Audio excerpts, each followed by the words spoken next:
तो new session आज हम लोग बिगिन करते हैं और नए सत्र में पॉजिटिव मूड से ढंग से हम लोग पढ़ाई स्टार्ट करेंगे। तो बायोलॉजी के साथ क्या है कि सब कुछ 100% एनसीईआरटी से ही आता है। 90 क्वेश्चन आते हैं, 90 आउट ऑफ 90 एनसीईआरटी से आते हैं। दो बुक हैं, आपको दोनों बुक से ही ढंग से पढ़ना है। तो हम लोग सबसे पहले ह्यूमन फिजियोलॉजी स्टार्ट करेंगे। और अगर ह्यूमन फिजियोलॉजी में देखें तो इतने चैप्टर हैं। पहला है breathing and exchange of gases, दूसरा बॉडी फ्लूइड एंड सर्कुलेशन, तीसरा excretory product and elimination, locomotion and movement, neural control and coordination और केमिकल कोऑर्डिनेशन एंड इंटीग्रेशन। इतने चैप्टर हैं। पहले ह्यूमन फिजियोलॉजी में डाइजेशन एंड एब्जॉर्प्शन भी हुआ करता था, अब नए में हटा दिए तो कोई बात नहीं, हम लोग को नहीं पढ़ना है। ये जनरल इंट्रोडक्शन है, ये साइंटिस्ट है, इसको भी हम लोग आगे डिस्कस करेंगे। तो चैप्टर डालें breathing and exchange of gases.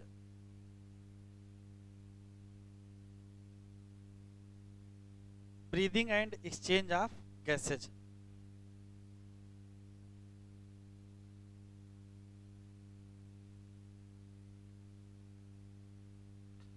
और बहुत बढ़िया सुंदर राइटिंग में साफ सुथरा नोट्स बनाएंगे।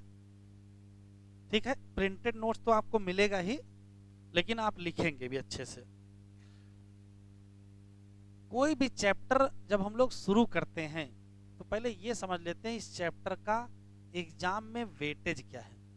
तो वेटेज ह्यूमन फिजियोलॉजी के किसी भी चैप्टर का 2 क्वेश्चन का है। सभी चैप्टर से 2-2 क्वेश्चन एग्जाम में आते हैं। कभी ज्यादा हो जाता है एक, मतलब 3 हो जाता है, और कभी कम हो जाता है तो एक ही बचता है। जैसे इस बार ब्रीदिंग एंड एक्सचेंज से 3 क्वेश्चन आए, तो इस बार 3 आए, तो पिछली बार एक भी क्वेश्चन नहीं आया था, तो वो पिछली बार वाला भी इस बार आ गया है। तो कभी एक क्वेश्चन आ जाता है, कभी 2 क्वेश्चन आ जाता है, और कभी 3 भी। तो इस बार कितने क्वेश्चन आए? 3 क्वेश्चन आ गए। एनसीईआरटी का कोई भी चैप्टर हो, जैसे breathing and exchange of gases, हमेशा बगैर हेडिंग के एक पैराग्राफ लिखा रहता है।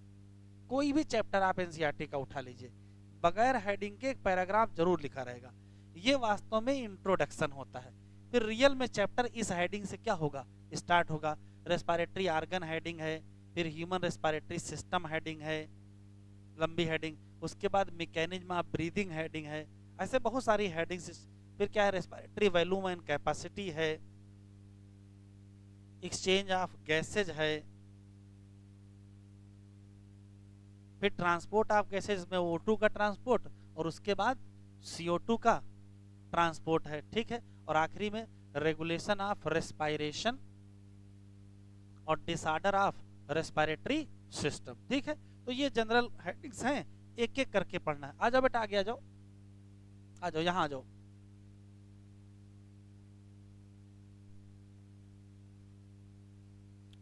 तो चैप्टर का नाम डालें breathing and exchange of gases, और हेडिंग डालें इंट्रोडक्शन।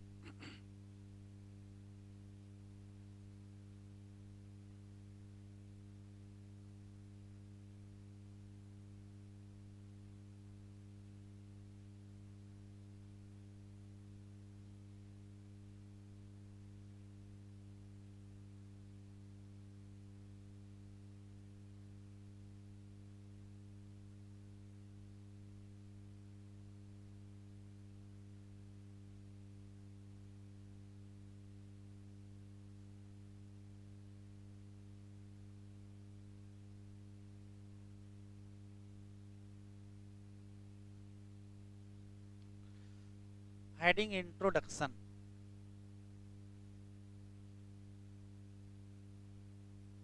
अभी लिखेंगे नहीं, लिखने का टाइम देंगे तब आप लिखिएगा। इंट्रोडक्शन वाली है जो हेडिंग है, उसमें क्या लिखा है पहले उसका जनरल ओवरव्यू देख लीजिए। तो पहला सवाल ये है कि दुनिया के जितने भी ऑर्गेनिज्म हैं, चाहे हम हो, चाहे आप हो, या कोई और एनिमल हो, सबको एनर्जी की नीड है। सबको एनर्जी चाहिए, ऊर्जा चाहिए। क्यों? काम करने के लिए। काम जैसे जैसे मान लीजिए हम चल रहे हैं, इसमें एनर्जी चाहिए। हम बोल रहे हैं, इसमें भी एनर्जी चाहिए। हम लिख रहे हैं, इसमें भी एनर्जी चाहिए। कोई भी एक्टिविटी होगी जीवन चलाने के लिए, अगर कोई एक्टिविटी की जा रही है तो उस एक्टिविटी के लिए हमको क्या चाहिए? एनर्जी। अब सवाल यह है कि फिर एनर्जी आएगी कहां से? कोई ना कोई तो तरीका होना चाहिए जिससे अंदर एनर्जी मिलती रहे। जैसे मान लीजिए आप अपनी बाइक में पेट्रोल डलाते हो, तो उस पेट्रोल का कंजम्पशन होता है, वो जलती है, उससे एनर्जी मिलती है, तभी तो बाइक चलती है। तो उसमें पेट्रोल पहुंचाने का कोई ना कोई तरीका तो है आपके पास। तो किसी भी ऑर्गेनिज्म, दुनिया के जितने भी ऑर्गेनिज्म हैं,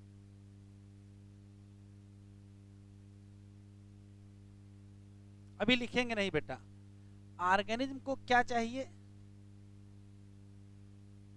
ऑर्गेनिज्म नीड एनर्जी।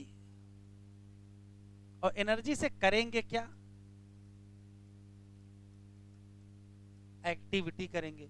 लेकिन सवाल यह है कि ये एनर्जी आएगी कहां से? तो उसका हल देखो क्या निकाला गया है। हम सब लोग खाना खाते हैं, फूड इंजेक्शन करते हैं, डाइजेशन करते हैं, उससे हमको मिलता क्या है? उससे हमको प्रोटीन मिलती है, फैट मिलते हैं, कार्बोहाइड्रेट मिलते हैं, उनका डाइजेशन होता है, तो हमको ग्लूकोज मिलता है, हमको अमीनो एसिड मिलता है, हमको फैटी एसिड मिलता है। तो हम लोगों के शरीर में या दुनिया के जितने भी ऑर्गेनिज्म हैं, वो सब लोग करते क्या हैं? तो उनके शरीर में सिंपल मॉलिक्यूल पाए जाते हैं।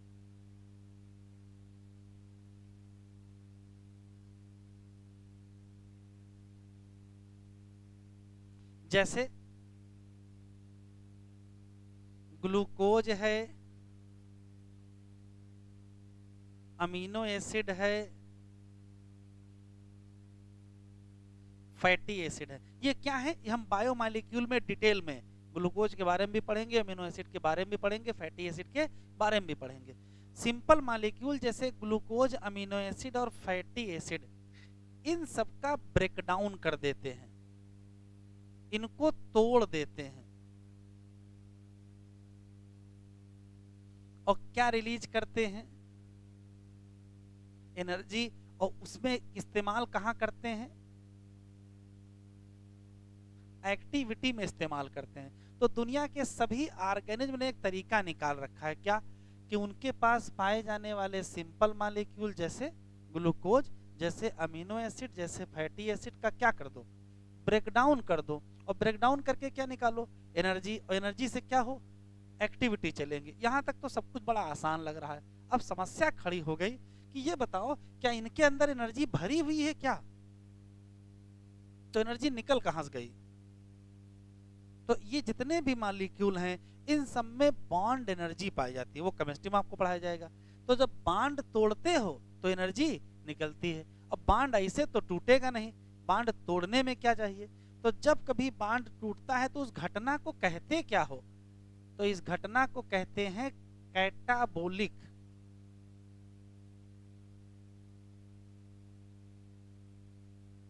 रिएक्शन। तो जनरल बात तो ये हो गई कि दुनिया के सभी ऑर्गेनिज्म सिंपल मॉलिक्यूल का ब्रेकडाउन करेंगे या कैटाबोलिक रिएक्शन में ले जाएंगे, एनर्जी निकालेंगे और उससे अपना जीवन चलाएंगे या एक्टिविटी करेंगे। बस एक समस्या खड़ी हो गई है कि आखिर कैसे टूटेंगे ये मॉलिक्यूल। तो क्या कहा गया कि मॉलिक्यूल के ब्रेकडाउन के लिए चाहिए ऑक्सीजन, O2 यूटिलाइज होगी। ठीक है, ऑक्सीजन का इस्तेमाल करके मॉलिक्यूल को तोड़िए, एनर्जी निकालिए। ऑक्सीजन का इस्तेमाल कैसे होगा वो हम यहाँ नहीं पढ़ेंगे, वो एक चैप्टर है सेलुलर रेस्पायरेशन, उसमें हम पढ़ेंगे इलेक्ट्रॉन ट्रांसपोर्ट सिस्टम, तब आपको ऑक्सीजन का रोल समझ में आ जाएगा। फिर भी जनरल याद रखोगे कि ऑक्सीजन का इस्तेमाल करके क्या करेंगे? ब्रेकडाउन करेंगे और क्या निकलेगी? एनर्जी निकलेगी। लेकिन जब जब O2 का इस्तेमाल होगा तब तब एक खतरनाक चीज बन जाएगी जिसका नाम कार्बन डाई ऑक्साइड है। अब ऑक्सीजन इस्तेमाल होगी तो O2 क्या होगी?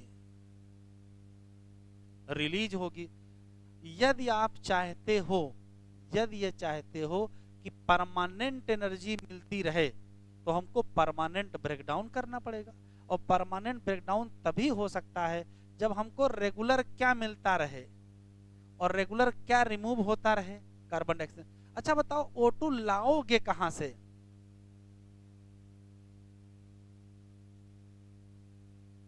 O2 कहां से लाओगे? एटमॉस्फेयर। अच्छा CO2 कहां रिलीज करोगे? एटमॉस्फेयर में ही तो रिलीज करोगे कि कहीं और फेंक दोगे। ध्यान से सुनिएगा, यदि कोई ऑर्गेनिज्म चाहता है कि उसके पास एनर्जी रहे तो उसको दो काम करने पड़ेंगे। एटमॉस्फेयर से ऑक्सीजन लेनी पड़ेगी और एटमॉस्फेयर में ऑक्सीजन छोड़नी पड़ेगी। कोई भी काम इसमें डिसकंटिन्यूअस नहीं होगा, ये कंटिन्यूअस होगा और ये भी क्या होगा, कॉन्टिन्यूअस होगा। ऐसी कोई भी प्रोसेस जिसमें एटमॉस्फेयर से O2 लिया जाए और बदले में एटमॉस्फेयर को CO2 दिया जाए, उस पूरी प्रोसेस का नाम ब्रीदिंग या उसी को कहते क्या है, रेस्पायरेशन। तो ये चैप्टर हम क्यों पढ़ रहे हैं वो इसी नाते पढ़ रहे हैं। फिर से सुन लेते हैं। दुनिया के सभी ऑर्गेनिज्म को क्या चाहिए, एनर्जी चाहिए। एनर्जी के लिए क्या करेंगे, सिंपल मॉलिक्यूल जैसे ग्लूकोज, अमीनो एसिड और फैटी एसिड का ब्रेक डाउन करेंगे और घटना का नाम कैटाबोलिक रिएक्शन। और उसके लिए क्या चाहिए, ऑक्सीजन चाहिए। क्या निकलेगा, कार्बन डाइऑक्साइड। लाओगे कहां से, एटमॉस्फेयर से। छोड़ोगे कहां, एटमॉस्फेयर। इसका मतलब है कि एटमॉस्फेयर से O2 लेना और एटमॉस्फेयर में CO2 छोड़ना, ये जो घटना होगी, इसी घटनाक्रम का नाम क्या होगा, ब्रीदिंग, या इसी को कहते क्या हैं, रेस्पायरेशन। अभी लिखेंगे नहीं। तो अगर आपसे पूछा जाए कि ब्रीदिंग या रेस्पायरेशन क्या है तो क्या कहोगे, तो कहोगे ऐसी कोई भी प्रोसेस जो एक्सचेंज करे O2 को, कहां से, एटमॉस्फेयर से। किससे, CO2 जो सेल के अंदर प्रोड्यूस होगा। सेल से प्रोड्यूस होने वाले CO2 को रिलीज किया जाए और एटमॉस्फेयर से O2 लिया जाए, उसी प्रोसेस का नाम क्या होगा, रेस्पायरेशन। अभी लिखेंगे नहीं। तो क्या है, तो कहोगे any process that exchange O2 from, कहां से, atmosphere with CO2 produce by क्या, सेल। एक और क्वेश्चन, O2 की हमेशा आवश्यकता है। O2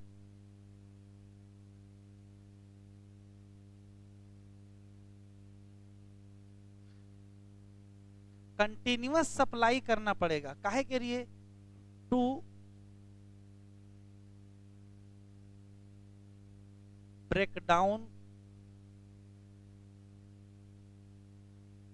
सब्सटेंस टू रिलीज क्या,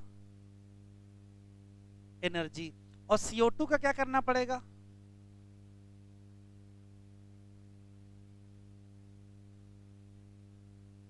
कंटिन्यूअस रिमूव करना पड़ेगा फ्रॉम बॉडी टू एटमॉस्फेयर। तो जनरल बातें हैं, कोई बहुत विशेष क्वेश्चन इसमें हमने नहीं बता दिया है कि दुनिया के जितने भी ऑर्गेनिज्म हैं उन सब लोगों की एनर्जी की नीड है। उसके लिए सिंपल मॉलिक्यूल को तोड़ा जाएगा। कैसे तोड़ेंगे, ऑक्सीजन की मदद से तोड़ेंगे। कहां से लाएंगे, एटमॉस्फेयर से लाएंगे। लेकिन हार्मफुल गैस कौन सी, CO2 भी तो बनेगी, उसको हमको क्या करना पड़ेगा, रिलीज करना पड़ेगा। किसमें, एटमॉस्फेयर में।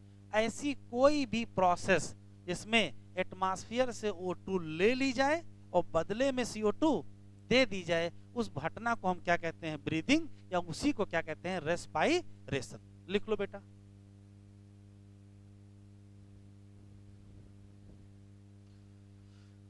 इंट्रोडक्शन वाला पार्ट हम लोगों ने पढ़ लिया है, तो जरा इसको एनसीईआरटी से देखो, एनसीईआरटी में लिखा कैसे है।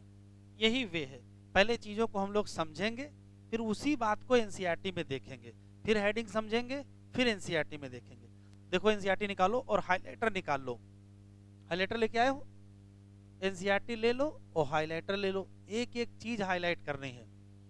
जैसे लिखा है as you have read earlier, जैसा कि हम लोग पहले पढ़ चुके हैं, अर्लियर क्लासेस की बात होती है। ऑक्सीजन अंडरलाइन करो, यूटिलाइज की जाती है किसके द्वारा? ऑर्गेनिज्म के द्वारा। क्यों? लिखा है इनडायरेक्टली इस्तेमाल। ऑक्सीजन डायरेक्ट इस्तेमाल नहीं होती है, इनडायरेक्ट यूटिलाइज होती है। किसमें? अंडरलाइन कर लो, break down of simple molecule, जैसे इसको ब्रैकेट में कर लो, ग्लूकोज है, अमीनो एसिड है और फैटी एसिड। क्यों? क्या निकालेंगे? एनर्जी डेराइव, मतलब एनर्जी निकालना। और क्यों निकालेंगे? Perform various activity. पहली लाइन खत्म, यहां हो गई। फिर कार्बन डाइऑक्साइड, जिसको शॉर्ट फॉर्म में CO2 कहेंगे, ये क्या है? हार्मफुल है, ये रिलीज होगी ड्यूरिंग द, इसको अंडरलाइन कर लो, कैटाबोलिक रिएक्शन। अब ये क्या होती है, ध्यान से सुनो। हम लोगों के बॉडी में दो घटनाएं होती हैं, एक कैटाबोलिज्म होती है और एक एनाबोलिज्म होती है। अगर हम कुछ तोड़ेंगे तो वो कैटाबोलिज्म है, और कुछ बनाएंगे तो वो एनाबोलिज्म है। जैसे एग्जांपल देखो, जैसे आप अमीनो एसिड ले लो और अमीनो एसिड से प्रोटीन बना लो, तो ये एनाबोलिज्म है। अभी लिखिएगा नहीं ये, ठीक है। लेकिन प्रोटीन तोड़ के क्या बना दो? अमीनो एसिड बना लो, तो ये क्या है? कैटाबोलिज्म है। तो यदि कुछ बना रहे हैं तो एनाबोलिज्म, और कुछ तोड़ रहे हैं तो चूंकि यहां लिखा है ब्रेकडाउन, इसका मतलब ये कौन सी घटना है? तो हम लोगों के शरीर में जीवन भर कुछ बनता रहता है और कुछ टूटता रहता है। जब बनेगा तो क्या कहोगे? एनाबोलिज्म, और टूटेगा तो क्या कहोगे? कैटाबोलिज्म। ठीक है, आगे देखते क्या लिखा है। कह रहा कैटाबोलिक रिएक्शन में बनेगी, इसका मतलब ये प्रमाणित है, एविडेंट मतलब निश्चित है कि O2 को कंटिन्यूअस क्या करना पड़ेगा? प्रोवाइड का मतलब supply, provide to the cell, और जो CO2 प्रोड्यूस होगा किससे? सेल से, उसको हमेशा क्या करना पड़ेगा? रिलीज करना पड़ेगा। फिर लिखा है ऐसी कोई भी प्रोसेस जो एक्सचेंज करे किसका? ऑक्सीजन। कहां से? किससे एक्सचेंज करो? CO2। जो कौन बनाएगा? सेल। इसी को कहते क्या है? ब्रीदिंग, या इसी को कहते क्या है? रेस्पायरेशन। कह रहा अपने हैंड को कहां रखो? चेस्ट पर रखो, और महसूस करो कि चेस्ट क्या कर रहा है? मूव कर रहा है, अप एंड डाउन। कह रहा जानते हो ये क्या है? तो कहोगे हाँ जानते हैं, यही क्या है? ब्रीदिंग। ये सांस क्या होती है? तो इस चैप्टर में हम क्या पढ़ेंगे? तो इस चैप्टर में जो पढ़ेंगे वो हम लोग देखेंगे। तो जनरल अभी तक हम लोगों ने क्या समझा? सिर्फ एक लाइन समझी, केवल एक लाइन बस। ऑर्गेनिज्म को एक्टिविटी परफॉर्म करने के लिए एनर्जी चाहिए, जो आएगी ब्रेकडाउन ऑफ सिंपल मॉलिक्यूल। कौन कौन से? ग्लूकोज, अमीनो एसिड और फैटी एसिड। जिसके ब्रेकडाउन में क्या लगेगा? ऑक्सीजन, और क्या निकलेगा? Carbon dioxide. इस नाते हमको एटमॉस्फेयर से O2 लेनी है और एटमॉस्फेयर में CO2 छोड़नी है। इस प्रोसेस का नाम क्या होगा? ब्रीदिंग, या सामान्यतया इसको क्या कहोगे? रेस्पायरेशन। अब सवाल है कि कैसे एटमॉस्फेयर से O2 ले लोगे? एटमॉस्फेयर से O2 ले लोगे और एटमॉस्फेयर में CO2 छोड़ दोगे? ऐसे तो होना नहीं है, कोई ना कोई तो तरीका होना चाहिए। तो ऐसा कोई भी स्ट्रक्चर, ऐसा कोई भी स्ट्रक्चर जो ये काम करवाए, उस स्ट्रक्चर का नाम क्या कहोगे? Respiratory organ. तो हेडिंग डालो रेस्पिरेटरी ऑर्गन।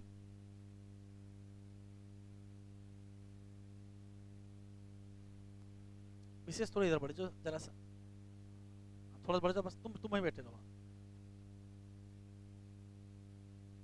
रेस्पिरेटरी ऑर्गन जरा बताओ, रेस्पिरेटरी ऑर्गन क्या है? ऐसा कोई भी ऑर्गन जो रेस्पिरेशन करवाए, उसका नाम क्या कहोगे? और रेस्पिरेशन करवाए का मतलब O2 से O2 का एक्सचेंज करवाए, एटमॉस्फेयर से O2 ले ले और एटमॉस्फेयर में CO2 छोड़ दे। ऐसा कोई भी आर्गन जो रेस्पायरेशन या ब्रीदिंग करे या O2 CO2 एक्सचेंज करे, उसका नाम क्या होगा? Respiratory organ. अब अंदर पढ़ते हैं, फिर एनसीईआरटी से पढ़ा जाएगा।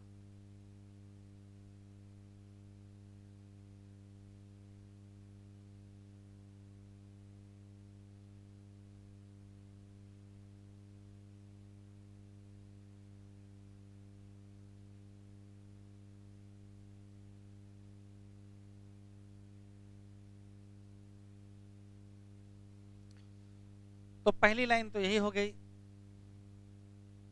ऐसा कोई भी आर्गन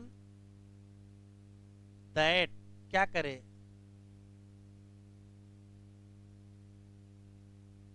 O2 या CO2, O2 CO2 जो एक्सचेंज करे या जो ब्रीदिंग करवाए या जो रेस्पायरेशन करवाए।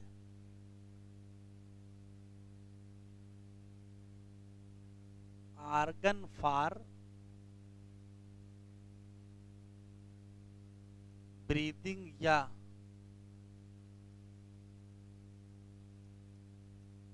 रेस्पायरेशन, उसको कहोगे क्या? Respiratory organ. आराम से सोच के बताइएगा। दुनिया के जितने जीवित एनिमल हैं, सबकी ये नीड है कि वो बाहर से ऑक्सीजन ले और बाहर कार्बन डाइऑक्साइड छोड़ें।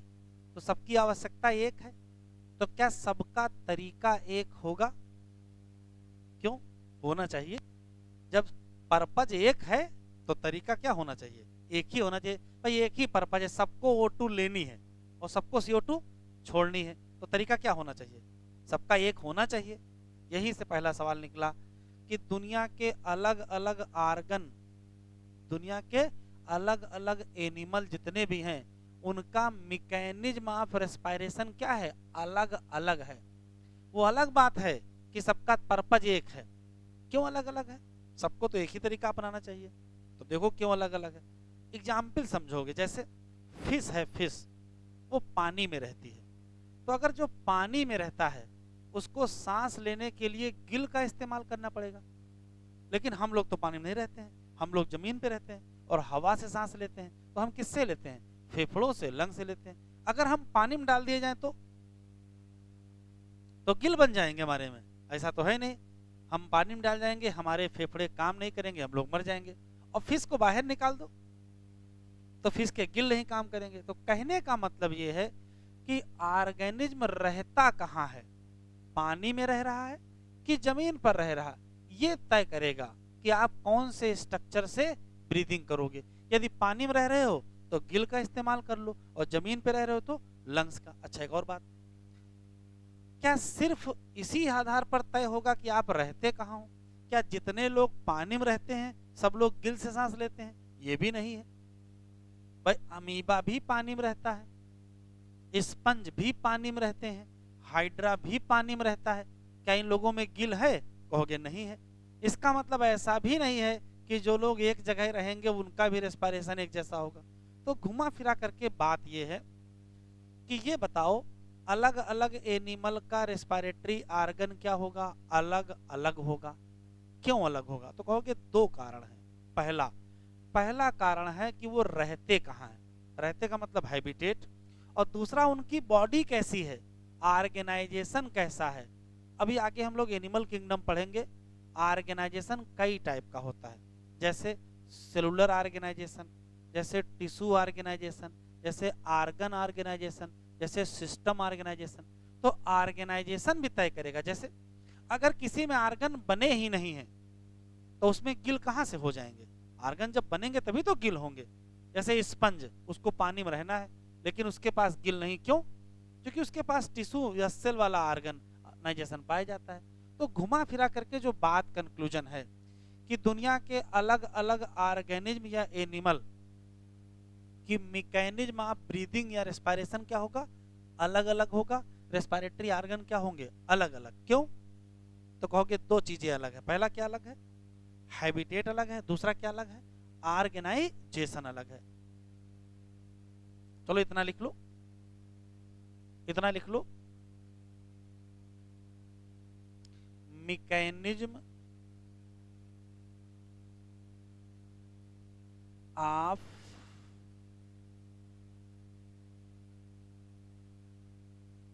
ब्रीदिंग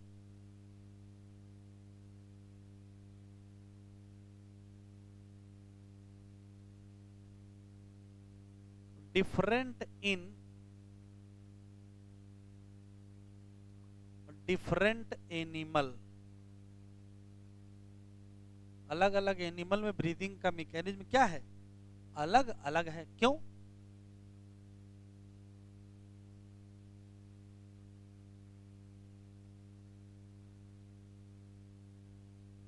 रेस्पायरेटरी ऑर्गन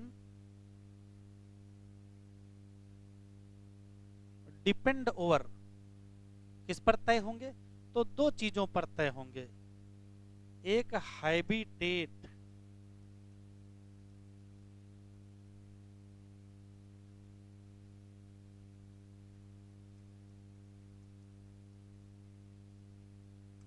और दूसरा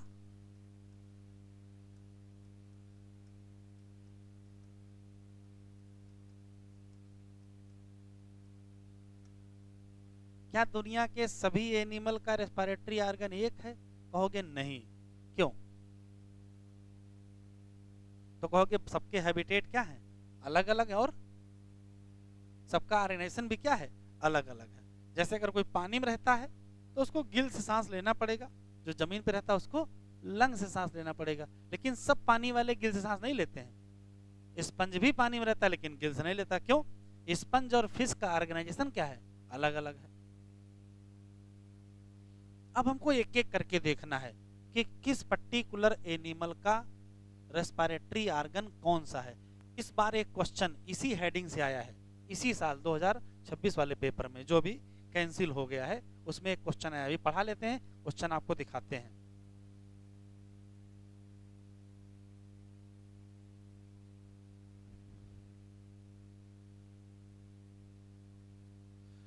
अब हमको ये देखना है कि किस एनिमल का रेस्पिरेटरी ऑर्गन कौन सा है। तो वैसे तो दुनिया में लाखों एनिमल हैं एक एक एनिमल की लिस्ट हम लोग ना बनाएंगे और ना बनाने की आवश्यकता है, लेकिन कुछ बातें आपको पता होनी चाहिए कि हाँ मोटा मोटा इन एनिमल का रेस्पिरेटरी ऑर्गन ये होगा। बढ़े बेटा, शुरू करें। सबसे पहले, अभी लिखिएगा नहीं, सबसे पहले आते हैं लोअर इनवर्टिब्रेट। कौन आते हैं? Lower invertebrate. अभी लिखिएगा नहीं, अभी एनिमल किंगडम पढ़ेंगे और एनिमल किंगडम में पोरीफेरा से स्टार्ट होता है। अभी लिखना नहीं, Porifera, Coelenterata, Platyhelminthes, Aschelminthes, Annelida, Arthropoda, Mollusca, Echinodermata, ये सब इनवर्टिब्रेट हैं। और उसके बाद कार्डेटा आएगा, कार्डेटा में यूरोकार्डेटा, सिफेलोकार्डेटा और वर्टिब्रेटा, उन सबको कार्डेट कहते हैं या वर्टिब्रेट भी कह सकते हो मोटा मोटा। तो लोअर इनवर्टिब्रेट में भी लिखिएगा नहीं, लोअर इनवर्टिब्रेट में कौन लोग आएंगे? तो कहो कि लोअर इनवर्टिब्रेट में आएंगे स्पंज,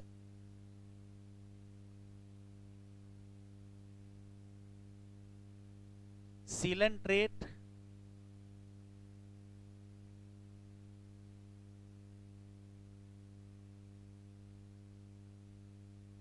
फ्लैट वर्म्स आएंगे। अभी लिखिएगा नहीं, चाहे स्पंज हो, चाहे सीलेंट्रेट हो, चाहे फ्लैट वर्म हो, इन सब को भी O2 लेना है और CO2 निकालना है। कैसे? डायग्राम से आपको समझ में आएगा, देखिए जरा। जैसे मान लेते हैं ये कोई स्पंज है। अभी एनिमल किंगडम जब पढ़ेंगे तो स्पंज आपको दिखाई पड़ेगा। स्पंज की बॉडी में छोटे छोटे छेद होते हैं जिनका नाम ऑस्टिया होता है। क्या नाम होता है? अभी लिखिएगा नहीं। एक बड़ा सा छेद होता है, उसका नाम आस्कुलम होता है। एक और खास बात है, इन्हीं ऑस्टिया से वाटर अंदर आता है और आस्कुलम से वाटर बाहर निकल जाता है। और इसकी पूरी बॉडी किसमें होगी? वाटर में होगी। अब देखिए होता क्या है, वाटर में डिजॉल्व ऑक्सीजन पाई जाती है। वो डिजॉल्व ऑक्सीजन सीधे बॉडी सरफेस से अंदर जाएगी और कार्बन डाइऑक्साइड सीधे बॉडी सरफेस से बाहर निकल आएगा। मतलब मान लेते हैं ये स्पंज की बॉडी है, सीधे O2 अंदर जाएगी और सीधे CO2 बाहर निकल आएगी। कहां से? बॉडी सरफेस से। तो O2 CO2 का एक्सचेंज किससे हो रहा है?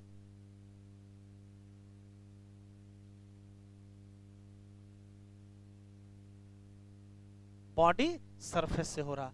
अच्छा, आगे सिलेंट्रेटा है और सिलेंट्रेटा में हाइड्रा आते हैं। हाइड्रा देख लेते हैं। वैसे हाइड्रा डिटेल में आपके सिलेबस में है नहीं, लेकिन फिर भी इस टाइप का कुछ स्ट्रक्चर होता है और इसमें ऐसे टेंटिकल लगे होते हैं। ये भी वाटर में ऐसे पड़ा हुआ है। यहां भी वही कहानी होगी। मैं हाइड्रा की बात कर रहा हूं, सिलेंट्रेटा में। यहां भी वाटर में जो O2 होगी वो सीधे अंदर आएगी और जो CO2 होगी वो सीधे बाहर जाएगी। तो O2 और CO2 का एक्सचेंज फिर से किससे हो रहा है? Body surface. और यही हाल किसमें होगा? फ्लैट वर्म में होगा। तो ये सब लोग पानी में पड़े हैं। स्पंज भी पानी में पड़ा हुआ है, सिलेंट्रेट भी पानी में पड़ा हुआ है। फ्लैट वर्म में कुछ फ्लैट वर्म हैं जो पानी में फ्री लिविंग रहते हैं, जैसे प्लानेरिया है। ये सब पानी में पड़े हैं। ये मान लेते पर्टिकुलर एनिमल है, चारों तरफ पानी भरा हुआ है। क्या करेंगे? कहीं से भी ऑक्सीजन अंदर चली जाएगी और कहीं से भी कार्बन डाइऑक्साइड बाहर निकल आएगी। तो जरा बताओ O2 CO2 का एक्सचेंज कैसे होगा? तो कहोगे बॉडी सरफेस से। अब सवाल यह है कि अगर बॉडी सरफेस से कुछ आ जा रहा है तो प्रोसेस कौन सी होगी? हाई स्कूल में आपको पढ़ाया गया होगा, तो आपने पढ़ा होगा सिंपल डिफ्यूजन। पढ़ा है? जब कभी मॉलिक्यूल का मूवमेंट होता है किसी मेम्ब्रेन के थ्रू तो उसको क्या कहते हैं? Simple diffusion. तो उसी एक लाइन का कॉन्सेप्ट है। जितने लोग पानी में डूबे हुए हैं और एडवांस नहीं है, क्या है? लोअर है, नीचे के लोग हैं, उनमें कोई स्पेशल आर्गन नहीं पाया जाएगा, लेकिन सांस तो लेना ही है, O2 CO2 एक्सचेंज तो करना ही है। तो कैसे करोगे? तो कहोगे O2 CO2 का एक्सचेंज सिंपल डिफ्यूजन से होगा। और कहां होगा? बॉडी सरफेस से। O2 CO2 exchange by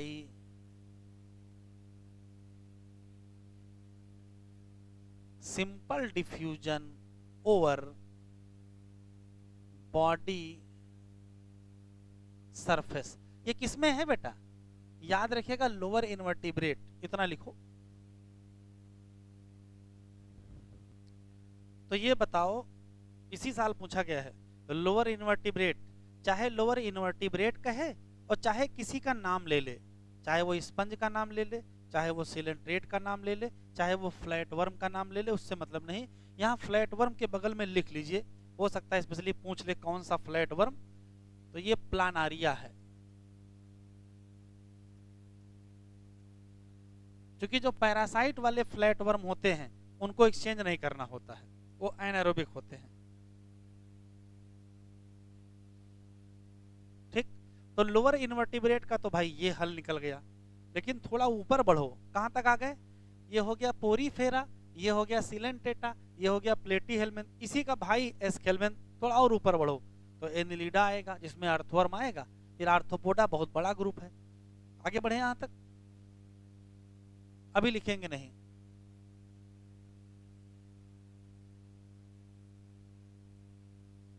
higher invertebrate.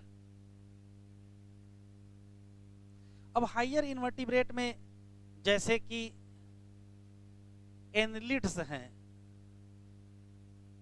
या इसमें स्पेशली हम याद रखेंगे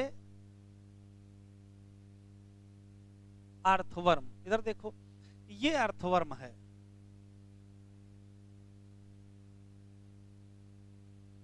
बताओ O2 CO2 एक्सचेंज कैसे करेगा, या एटमॉस्फेयर से ऑक्सीजन कैसे आएगी? तो देखो क्या है, इसकी जो क्यूटिकल होती है, इसके ऊपर वाटर की फिल्म पाई जाती है।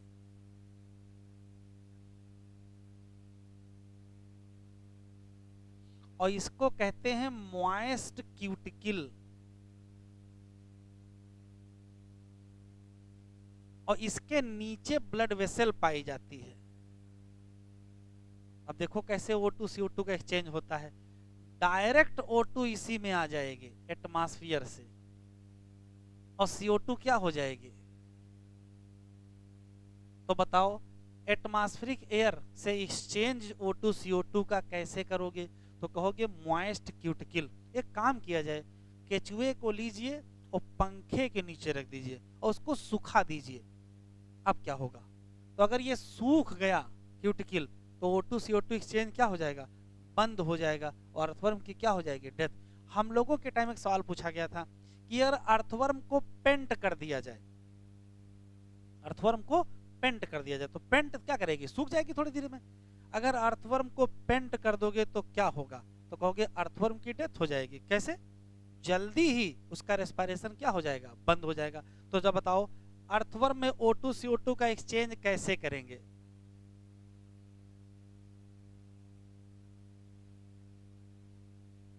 O2 CO2 exchange with atmosphere by किसके द्वारा, तो आंसर देंगे मॉइस्ट क्यूटिकल। हायर इनवर्टिब्रेट में दूसरा आता है आर्थ्रोपोड, और आर्थ्रोपोडा में आते हैं इंसेक्ट, और इंसेक्ट में स्पेशली किसका नाम याद रखो, काकरोच। देखते हैं इधर, जैसे ये काकरोच का सिर है, ये काकरोच की बॉडी है, ठीक है, इसमें हेड थोरेक्स और एब्डामेन होता है। काकरोच की खास बात यह होती है कि इसके शरीर में छोटे छोटे छेद पाए जाते हैं। अगर इन छेद के अंदर थोड़ा ढंग से देखा जाए तो अंदर का हाल ये है कि अंदर मिलेंगी लंबी लंबी ट्यूब, ऐसे नेटवर्क ऑफ ट्यूब मिलेगा। तो इंसेक्ट में क्या मिलता है,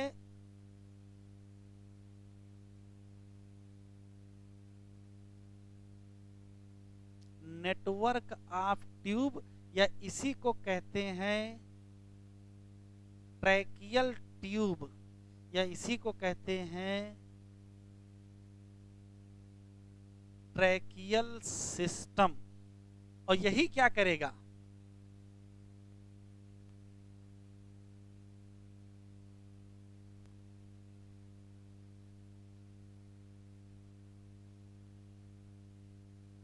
इनकी बॉडी में एटमॉस्फेरिक एयर किससे आएगी, तो आंसर क्या देंगे, नेटवर्क ऑफ ट्यूब या ट्रैकियल ट्यूब या ट्रैकियल सिस्टम। किसमें किसमें, आर्थ्रोपोडा कहो या इंसेक्ट कहो या काकरोच, ये एनलिडा और आर्थ्रोपोडा दोनों किसमें आएंगे, हायर इनवर्टिब्रेट।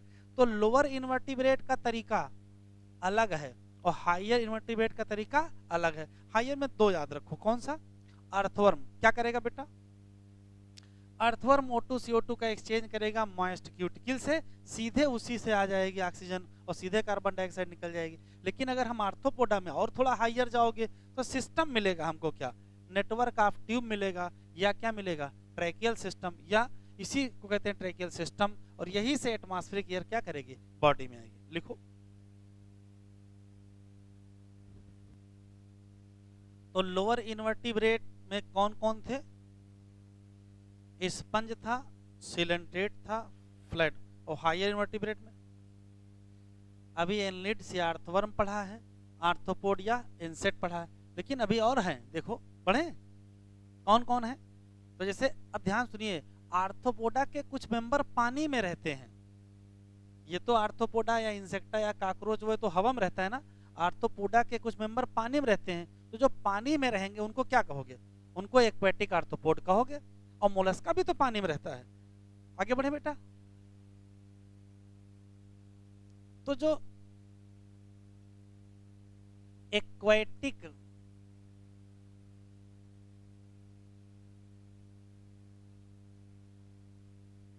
आर्थ्रोपोड एंड क्या है, मोलस्क हैं, ये रेस्पिरेशन कैसे करेंगे। तो जैसे ही पानी में जाओगे कहानी बदल जाएगी। अब चूंकि स्ट्रक्चर बनने की स्थिति आ गई, काफी ऊपर आ चुके हैं, काफी हायर हैं, वैसे ही रेस्पायरेशन बाई किससे होने लगेगा? गिल। तो एक्वाटिक एनिमल की विशेष बात है कि किससे रेस्पायरेशन करेंगे? गिल। पहला सवाल। जैसे आप गिल का नाम लोगे वैसे दो क्वेश्चन यहां बनते हैं। पहला सवाल है गिल क्या है? तो एक स्ट्रक्चर याद है, इधर देखिए, अभी आगे फिश में पढ़ेंगे हम लोग। जैसे मान लेते हैं कि ये फिश है, ऐसे बना लिया सिंपली ऐसे ही, और ये मान ले हमने गिल बना लिया। तो ऐसा कोई भी स्ट्रक्चर जिसमें रिच कैपिलरी पाई जाती है, गिल के पीछे भी ढेर सारी कैपिलरी पाई जाएंगे, ऐसा कोई भी स्ट्रक्चर जिसमें ढेर सारी कैपिलरी का नेटवर्क पाया जाएगा, वहीं से O2 CO2 का एक्सचेंज होगा, उस स्ट्रक्चर को कहते हैं वैस्कुलराइज्ड स्ट्रक्चर। तो गिल क्या है? कहोगे स्पेशल वैस्कुलराइज्ड स्ट्रक्चर है। पहला सवाल। इसका इस्तेमाल कौन कर सकता है? इसका इस्तेमाल वही कर सकता है जो पानी में रहेगा। वो पानी में रहेंगे कौन? तो पानी में रहेंगे एक्वेटिक आर्थ्रोपोड और एक्वेटिक मोलस्क, और अभी आगे पढ़ेंगे कौन रहेगा? फिश रहेंगे। तो पहला सवाल ये है कि गिल क्या है? अभी लिखिएगा नहीं बेटा। स्पेशल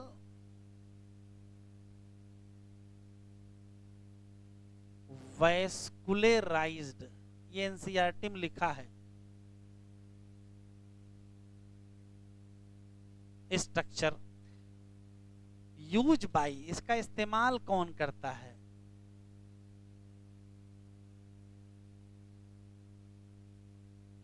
एक्वेटिक एनिमल इस्तेमाल करेंगे। और एक्वेटिक एनिमल में कौन है? तो एक्वेटिक एनिमल में तीन नाम याद रखिएगा।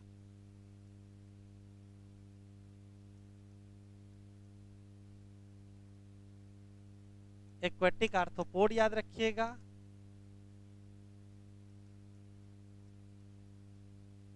एक्वेटिक मोलस्क याद रखिएगा, और फिश भी तो इसका इस्तेमाल करेंगे, अभी लिखना नहीं। एक और खास बात, अगर रेस्पायरेशन बाई गिल हो रहा है तो इसको कहते क्या है? तो इसको कहते हैं ब्रांकियल। बड़ा बढ़िया सवाल है, आराम से बताओ कि किसमें किसमें ब्रैंकियल रेस्पायरेशन होगा? तो ब्रैंकियल रेस्पायरेशन एक्वेटिक एनिमल की पहचान है। जैसे चाहे एक्वेटिक आर्थ्रोपोडा हो, चाहे एक्वेटिक मोलस्का हो, चाहे क्या हो, फिश हो। तीन क्वेश्चन है केवल। एक्वेटिक आर्थ्रोपोड और एक्वेटिक मोलस्क में रेस्पायरेशन किससे होगा? गिल से। गिल क्या है? गिल एक स्पेशल वैस्कुलराइज्ड स्ट्रक्चर है। अब ये वैस्कुलराइज क्या होता है? जहां कैपिलरी ज्यादा पाई जाए उसको वैस्कुलराइज्ड कहते हैं, जहां ब्लड वेसल ज्यादा पाई जाए। स्पेशल वैस्कुलराइज्ड स्ट्रक्चर है। इसका इस्तेमाल कौन करेंगे? एक्वेटिक एनिमल, जैसे एक्वेटिक आर्थ्रोपोड करेंगे, एक्वेटिक मोलस्क करेंगे, और कौन करेगा? फिश। लिखो। तो अभी तक हम लोगों ने देखो लोअर इनवर्टिब्रेट में स्पंज देखा, फिर सिलेंटेट देखा, फिर फ्लैट वर्म देखा, फिर एनलिड देखा, फिर इंसेक्ट देखा, फिर एक्वेटिक आर्थ्रोपोड देखा, मोलस्का, यहां तक पहुंच गए। फिर हमने यहाँ केवल एग्जाम्पल में लिख दिया है। अब हम लोग लिख गए बेटा सबका। हम लोग वर्टिब्रेट में चलेंगे।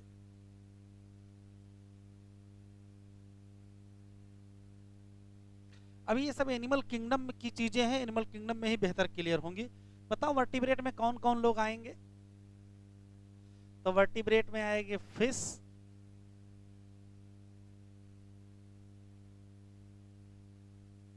एम्फीबिया, रेप्टाइल, बर्ड और मैमल। इसमें से ये तो पहले से ही पता है कि फिश का किसके द्वारा है? गिल्स के द्वारा है। तो बाकी बचे इतने लोग कौन कौन? एम्फीबिया, रेप्टाइल और बर्ड और मैमल। इन सब का रेस्पायरेशन किससे होता है? लंग्स। बस ये आपको याद रखना है कि अगर गिल से रेस्पायरेशन हो रहा है तो क्या कहोगे? अभी पीछे बता के आए हैं।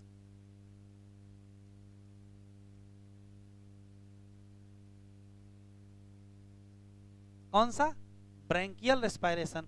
और अगर लंग से हो रहा है तो क्या कहोगे?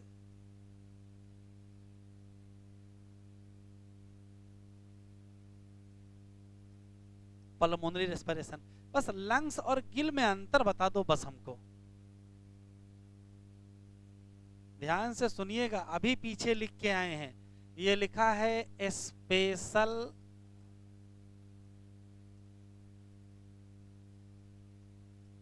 वैस्कुलराइज, और लंग्स क्या होते हैं? यहां लिखा है vascularized, bag like for O2 CO2 exchange. याद रखिएगा, बहुत काम की चीज है। अगर कोई स्ट्रक्चर O2 CO2 का एक्सचेंज कर रहा है तो उसको क्या होना पड़ेगा? वैस्कुलराइज तो होना पड़ेगा।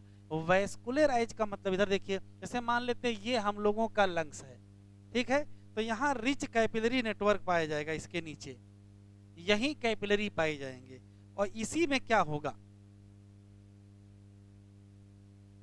O2 यहाँ आएगी और CO2 यहाँ चली जाएगी। तो O2 CO2 का एक्सचेंज हमेशा ब्लड से होता है, तो ब्लड वेसल पाई जाएगी।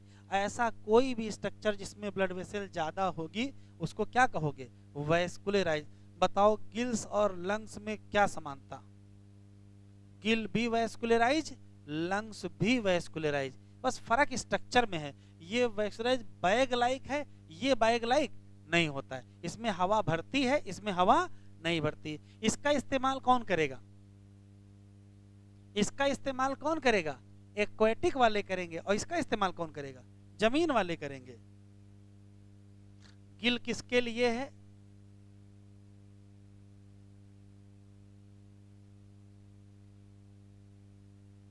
और लंग्स किसके लिए है?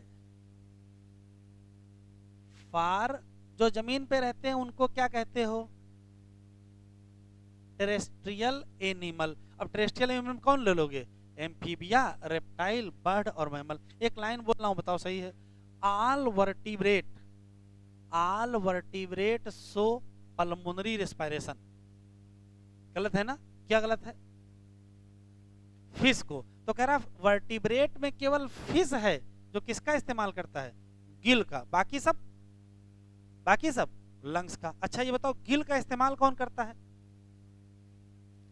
गिल का इस्तेमाल एक्वेटिक एनिमल करते हैं। एक्वेटिक एनिमल की बड़ी लंबी लिस्ट है, जैसे एक्वेटिक आर्थ्रोपोडा भी करता है, एक्वेटिक मोलस्का भी करता है, और फिश।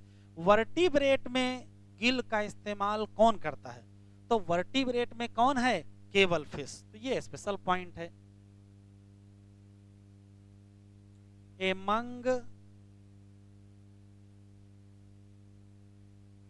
वर्टिब्रेट फिश यूज क्या?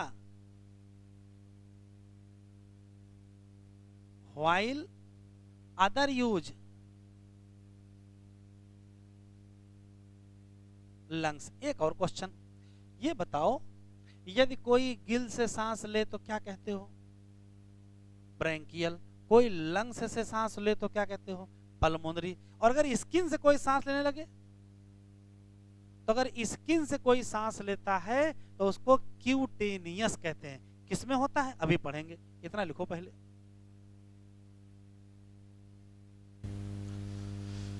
जरा आराम से सुनेंगे।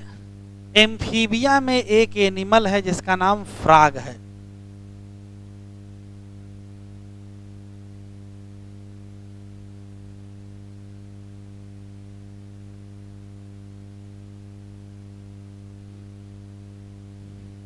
एडल्ट एम्फीबिया जिसमें एक एनिमल है फ्रॉग। रेस्पायरेशन देखो किससे करता है? तो रेस्पायरेशन दो तरीके से करता है। लंग से करेगा तो क्या कहोगे? अभी पीछे पल के आए हो।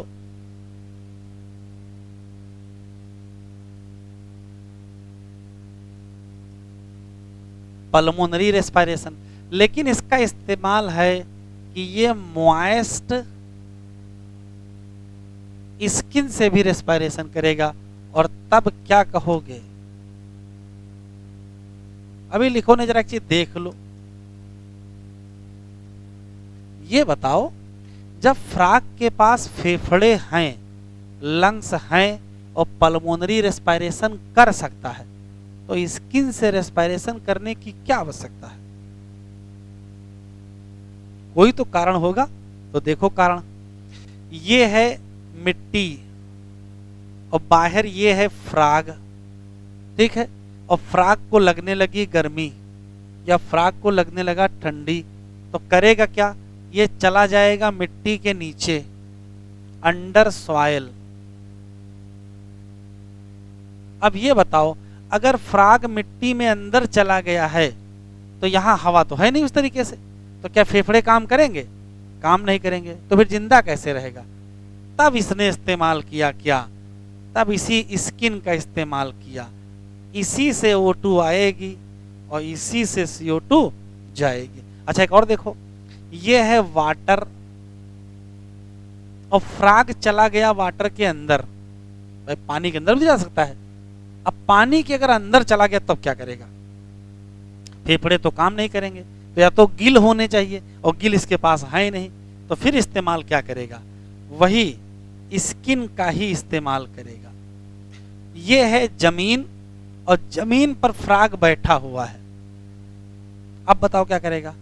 अब सारे इसके पास ऑप्शन खुले हैं। भाई इसकी स्किन मॉइस्ट है, O2 CO2 का एक्सचेंज यहां से भी कर लेगा और फेफड़े से हवा आएगी और हवा जाएगी। तो ध्यान से सुनिएगा, फ्राग अलग अलग जगहें, अलग अलग रेस्पिरेटरी ऑर्गन का इस्तेमाल करता है। अगर पानी के अंदर है तो मॉइस्ट स्किन से करेगा, मिट्टी के अंदर है तो मॉइस्ट स्किन से करेगा, लेकिन अगर जमीन पर बैठा है, हवा में है, तो कौन समस्या है? तो आप क्या करोगे? पल्मोनरी भी कर सकते हो, क्यूटेनियस। हमारे सिलेबस में फ्राग डिटेल में है। फ्राग में रेस्पिरेशन का एक और तरीका होता है जिसे बक्कोफेरेंजियल रेस्पिरेशन कहते हैं। इस चैप्टर में यहां नहीं दिया है, वो फ्राग में दिया है, लेकिन हम लोग एक लाइन बढ़ा लेंगे यहीं।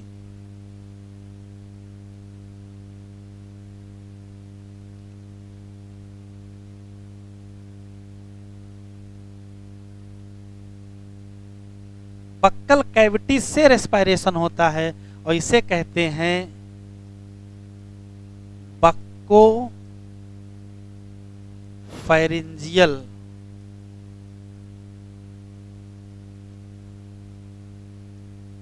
रेस्पिरेशन। किस टाइप का रेस्पिरेशन का इस्तेमाल फ्राग कब करेगा, ये डिटेल में हम लोग फ्राग में लिखेंगे। यहां केवल जनरल बात आपको हमको बतानी थी।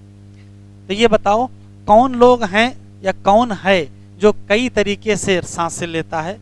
तो कहोगे वो फ्राग है। जैसे लंग्स का भी इस्तेमाल करेगा, जैसे स्किन का भी इस्तेमाल करेगा, जैसे बक्कल कैविटी का भी इस्तेमाल करेगा। सबका अलग अलग नाम होगा। लंग्स का इस्तेमाल करोगे तो है कौन होगा? पल्मोनरी। स्किन का इस्तेमाल करोगे तो क्यूटेनियस, और अगर बक्कल कैविटी करोगे तो? अच्छा, आराम से बताइएगा, अर्थवर्म का रेस्पिरेशन इसमें से कौन सा है? अर्थवर्म वाला, वहां भी तो मॉइस्ट क्यूटिकल है। तो अगर क्वेश्चन आपसे पूछा जाए कि क्यूटेनियस रेस्पिरेशन किसमें होता है, तो बढ़िया आंसर तो यही है, इसमें कोई शक नहीं। आप आराम से फ्राग लगाइएगा। लेकिन अगर फ्राग ऑप्शन में ना हो तो क्या करोगे? तो अगर फ्राग ऑप्शन में नहीं है तो हम क्या लगा देंगे? अर्थवर्म लगा देंगे, क्योंकि उसमें भी क्या हो रहा है? क्यूटेनियस हो रहा है। ठीक, तो नोट लिख लेते हैं अलग से।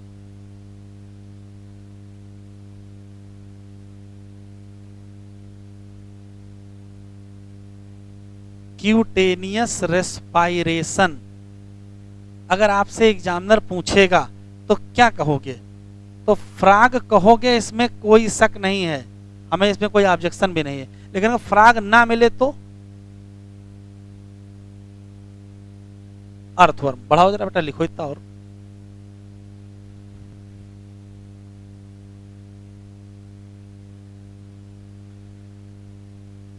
ये बताओ,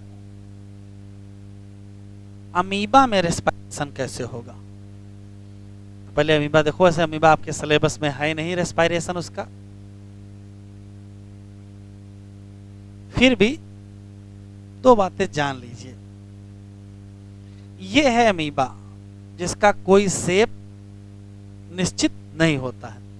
ये अमीबा एक सेल है उसका, ये मान लेते हैं न्यूक्लियस है। और अमीबा के चारों तरफ क्या भरा होगा? वाटर होगा,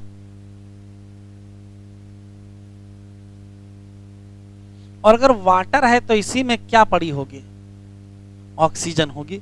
तो होता क्या है कि इसी जनरल बॉडी सरफेस से ऑक्सीजन अंदर आएगी और जनरल बॉडी सरफेस से ही CO2 बाहर चली जाएगी। लेकिन चूंकि ये एनिमल,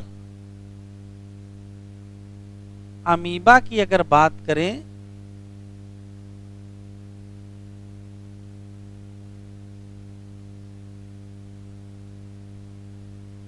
तो ये यूनिसेलुलर एनिमल है, एक ही सेल है, तो आप सेल के अंदर सीधे O2 पहुंचेगी। ध्यान से सुनिएगा, सीधे सराउंडिंग से सेल के अंदर जाएगी।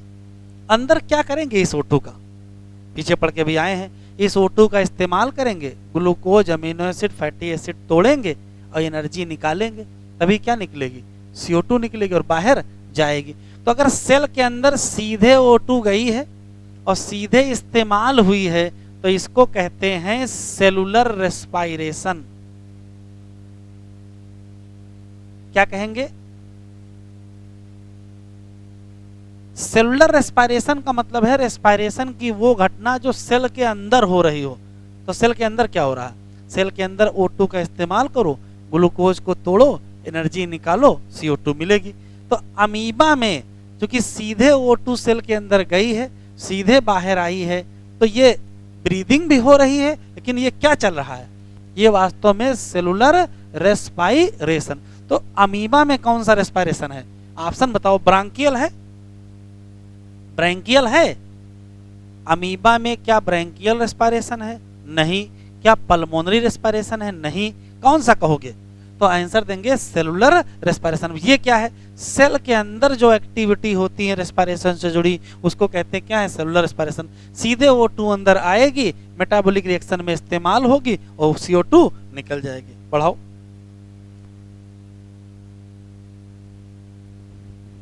इसको एनसीईआरटी से देख लिया जाए।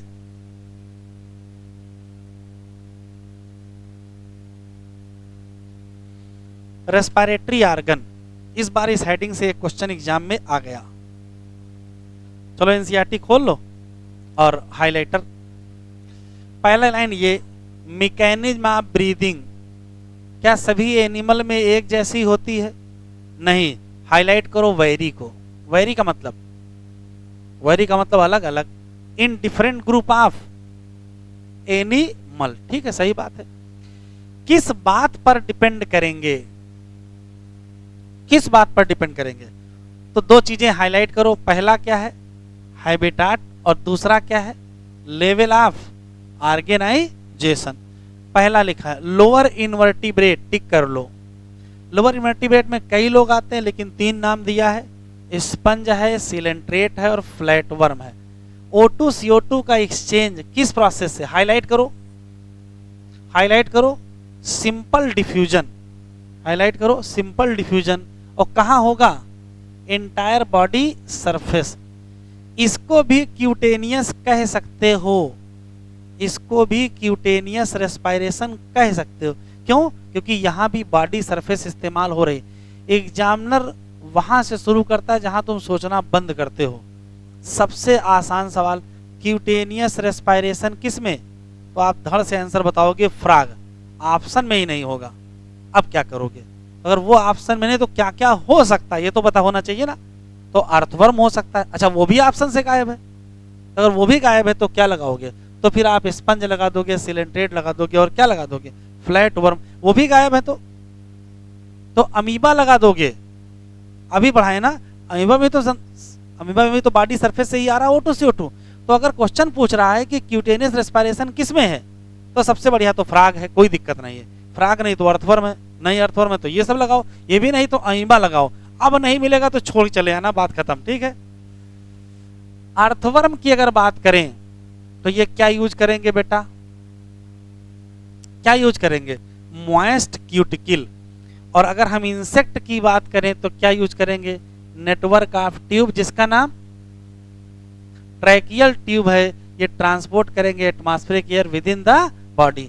यहां से टिक करो, बड़ा इंपॉर्टेंट है। ये क्या लिखा है, पढ़ो, वैस्कुलराइज्ड स्ट्रक्चर, जिसका नाम क्या है, गिल। और अगर इस्तेमाल किया गया तो क्या कहोगे, branchial respiration. Ration use by most of क्या एक्वेटिक आर्थ्रोपोड और क्या मोलस्क। जबकि लंग्स क्या है, तो लंग्स भी क्या है वैस्कुलराइज बैग। बस वहां देखो वैस्कुलराइज लिखा है लेकिन बैग नहीं लिखा है, ध्यान रखिएगा। एक लिखा है स्पेशल वैस्कुलराइज्ड और एक लिखा है वैस्कुलराइज्ड बैग। लंग्स का इस्तेमाल करोगे तो क्या कहा जाएगा, क्या पल्मोनरी रेस्पिरेशन।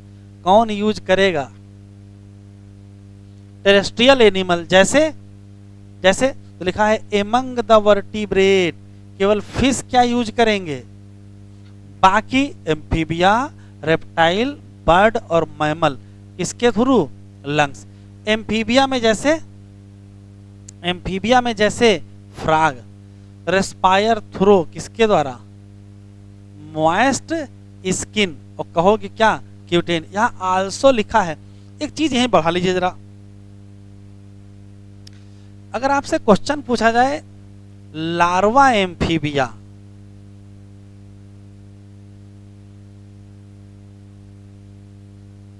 तो क्या कहोगे, तो गिल दोगे। और कहा जाए एडल्ट एम्फीबिया,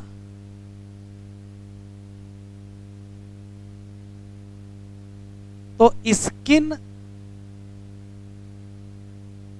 एंड लंग्स दोगे। ये एनसीईआरटी में दिया नहीं है, ये तो दिया है ना। अगर क्वेश्चन पूछे एडल्ट एम्फीबिया में रेस्पिरेशन किससे होता है, तो आप स्किन भी दोगे और लंग्स, कोई दिक्कत नहीं। लेकिन एडल्ट की जगह लार्वल कर दिया तब तो बताना पड़ जाएगा ना। तो लार्वा में क्या होगा, गिल। जरा बढ़ा लो बेटा।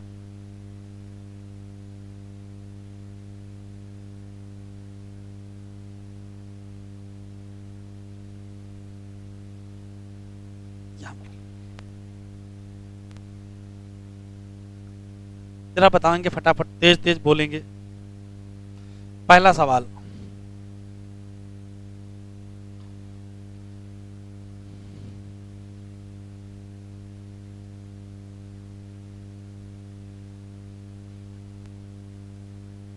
एडल्ट एम्फीबिया में लंग्स और स्किन, लंग्स का मतलब पल्मोनरी, स्किन का मतलब क्यूटेनियस। और अगर लार्वा कहीं कह दिया तो न लंग्स है ना स्किन, क्या है गिल। तो गिल बड़ी कहानी अलग है, दुनिया में बहुतों में गिल है, सबका नाम ना याद रखना है और ना उसकी आवश्यकता है, लेकिन कुछ विशेष तो याद ही रखोगे। गिल में किसके किसके नाम दिए हैं, आर्थ्रोपोडा दिया है, एक्वेटिक मोलस्का दिया है और फिश दिया है, इसमें कोई शक नहीं है। हो सकता है क्या मिल जाए, लार्वल एम्फीबिया भी मिल जाए। वापस चलते हैं जरा।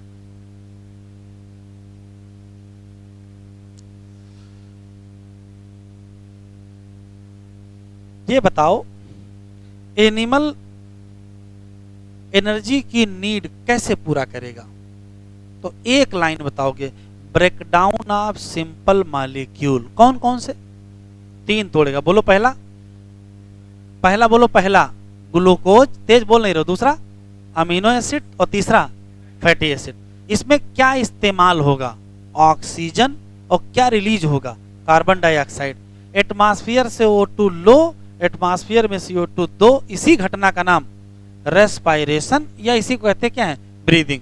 क्या सभी एनिमल का रेस्पिरेटरी स्ट्रक्चर एक होगा, बोल नहीं रहे हो, नहीं होगा, डिफरेंट होगा। क्यों, दो कारण। पहला बोलो, पहला हैबिटेट, और तो बोलो क्या हैबिटेट, और दूसरा कौन सा, बोल नहीं रहे हो, ऑर्गेनाइजेशन ऑफ एनिमल। दो चीजों पे डिपेंड करेगा।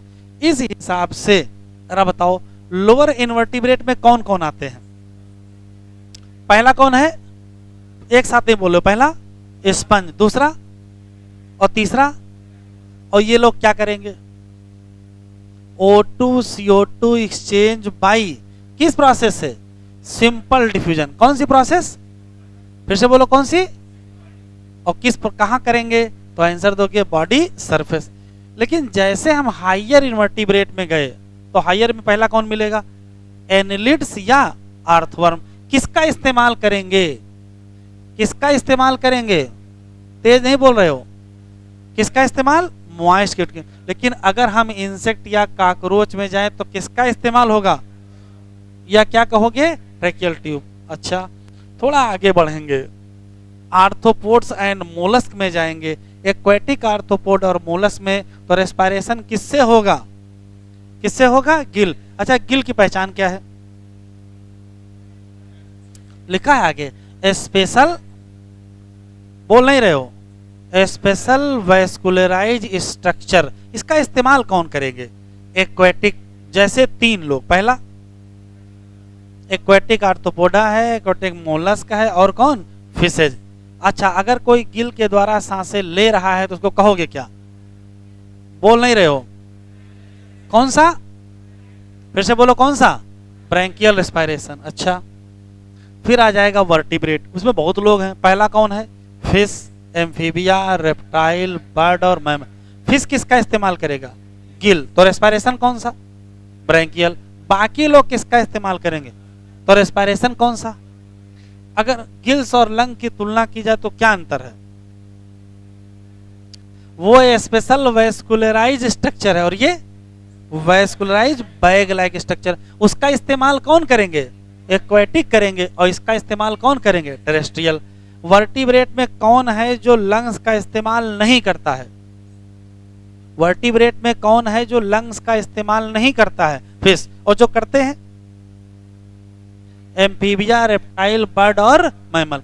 बस एम्फीबिया में विशेष है। एडल्ट एम्फीबिया स्पेशली कौन सा? फ्रॉग। रेस्पिरेशन कैसे करेगा? तो 2 तरीके से, एक मॉइस्ट स्किन, याद रखिएगा मॉइस्ट मत हटाइएगा, मॉइस्ट स्किन तो कौन सा रेस्पिरेशन? क्यूटेनियस। और अगर लंग्स है तो क्या? लेकिन ये स्पेशल है, भी आगे हम लोग पढ़ेंगे डिटेल में। कौन सा? बक्कल कैविटी, तो कहोगे बक्कोफेरेंजियल रेस्पिरेशन। आराम से बताएं, फ्रॉग में कौन सा रेस्पिरेशन? लंग्स है तो पल्मोनरी है, मॉइस्ट स्किन है तो ब्रैंकियल है, और बक्कल कैविटी तो बक्कोफेरेंजियल। ये क्या लिखा है? अगर कहीं क्यूटेनियस रेस्पिरेशन पूछ लिया तो सबसे बढ़िया आंसर, ना मिले तो क्या लगा देना? अर्थ। और ये भी ना मिले, अगर ये भी ना मिले तो क्या है? फ्लैटवर्म लगा देना, सिलेंट्रेट लगा देना, स्पंज लगा देना। ठीक है, ना मिले अमीबा लगा देना।